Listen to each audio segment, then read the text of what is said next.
I saw, Roy, was the Old Firm derby a couple of weeks ago when Rangers beat Celtic 3-2. And you know what? I'm not talking about, it was like, they were defending and like they had all the possession, Rangers or Celtic. You know. It was a game that was end-to-end, players trying, you know what I mean, tackles flying. No one got booked for 35 minutes. You know, the VAR didn't get involved in it.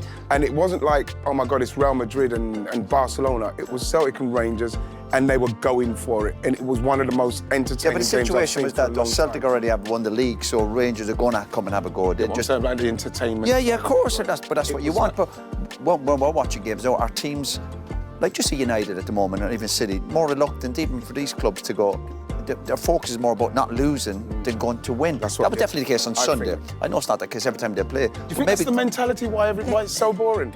For certain teams, I think there's so much at stake. I think if you play a game now in the Premier League, for some, even the less teams, a point is huge for them. So if you go, listen, take a point today. So their mindset would be, for some of them, is let's not be beaten. Yeah. But that strange enough, that was a bit like United and City, which surprised me. I thought United... Yeah.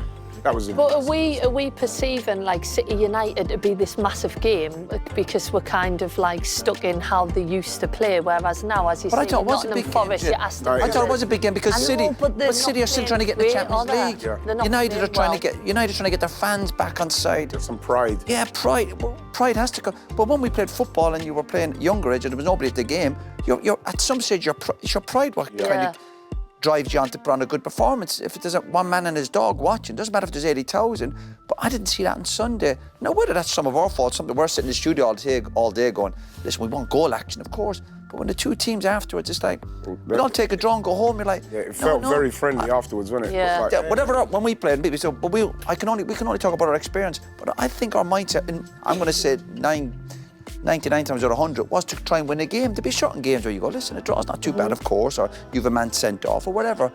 But your mindset had to be, Man United are home, surely they have to try and win a game of football. Yeah. Have to.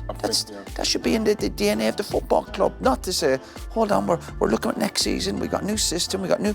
Yeah, I get all that, but you know where the goal is down there, you got to try and put the ball in there. You know, as if people forget about it. You got to score goals. Obviously, my comments on Sunday, I went strong on it because I just feel like the last few weeks I've watched games that have been a struggle. Yeah. They're a struggle to watch. And you're right, Righty, by the way. The fans are saying it. Yeah. Commentators are saying it. People who are ex-coaches, players, I think probably even current players are looking at it thinking sometimes. I mean, some of the players are having the energy drained out of them. And I thought, we're seeing so much of defenders being on the ball. And I thought, you know something, I'm watching constantly goalkeepers and defenders on the ball constantly. So I went back to the last 5 years of my career. I've not been on Monday Night Football for a few years, but I actually wanted to go on Monday Night Football on Monday night. My last 5 years at United, the 5 players who had the most passes in the league in 2006-07 were Fabregas, Scholes, Alonso, Gilberto Silva and Lampard. Yeah. Next year it's Fabregas, Gail Clichy, defender, was in there, Flamini, Gerrard, but the year after, Danielson, Alonso, Mikel, Lampard, Murphy. The year after, Barry Ferguson, Mascherano, Lampard, Terry, Lucas Leiva. The year after, Modric comes into a group with Ferguson, Essien, Murphy. Mainly midfield players, holding midfield players that you're dictating the game. They're the players who had the most possession in the ball in my last 5 years in my career. They're players I want to see on the ball, just most generally. Some of them maybe not, but most of them. In the last 5 years in the Premier League, well, last year, Virgil van Dijk, Joseph Guardiola, Levi Colwill, William Saliba and then Bruno Fernandes. So 4 defenders in the top 5 have got the ball. The year before was Rodri, Lewis Dunk, Virgil van Dijk, William Saliba. The year before that, Lewis Dunk had the most passes in the Premier League. We don't come to football to watch Brighton centre-back play, do we?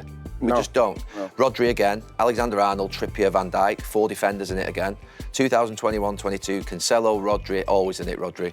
Laporte, Trent Alexander-Arnold, or Højbjerg. So two midfield players in that group, but 3 defenders. The year before that, Robertson, Alexander-Arnold, Ayling, Højbjerg, Rodri. Now, obviously, there's 4 defenders in that, but Robertson and Trent were flying forward. But you've got a complete shift. So you can either say the game's evolving, which it has, But is the job of a football coach or a football team not to get the best players on the ball as much as possible in a game? Yeah. With the best quality. But is that more teams are sitting in? Is that another argument to it? But whichever way we're looking at it, we're watching constantly and we're being served up this crap where we're watching centre-backs, full-backs and goalkeepers touch the ball hundreds of times more than the most talented players on the pitch.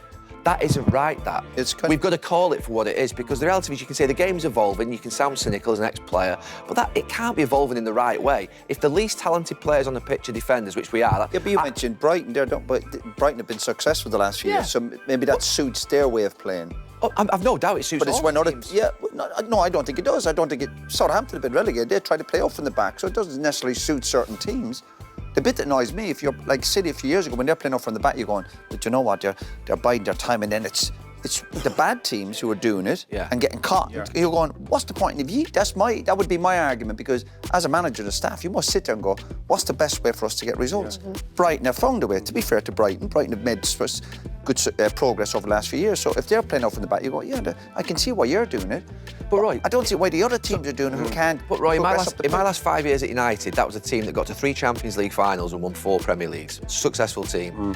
Vidic and Rio were the centre-backs. They played out from the back every game, but they got the ball straight away. So the mentality of a United centre-half in that era, and probably every centre-half in that era, even the other clubs, was to get the ball into Roy Keane, Paul Scholes, Xavi Alonso, Cesc Fabregas, Steven Gerrard straight away. That's our job. My job is to get the ball into those players as quickly as possible with quality. They get on it, we've got more chance of winning a football match.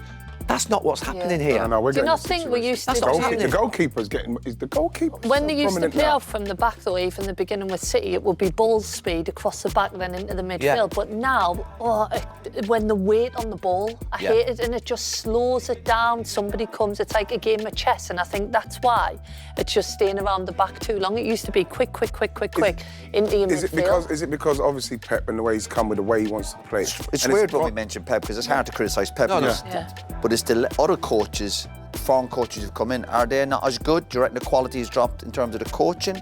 Well, because everyone looks at Pep, we all look at Barcelona, but not every team can play like Barcelona. But Roy, I said, to be fair, what we're seeing now is poor imitations of Pep's style. Yeah, so Pep's not the problem here. Pep's, to be fair, a genius who's built unbelievable teams and won Premier League titles and trebles and all the rest of it. But I think that the other coaches are now getting caught up in to see a team that's 18th in the league have their goalkeeper on the 6-yard box roll it 4 yards to the centre-back.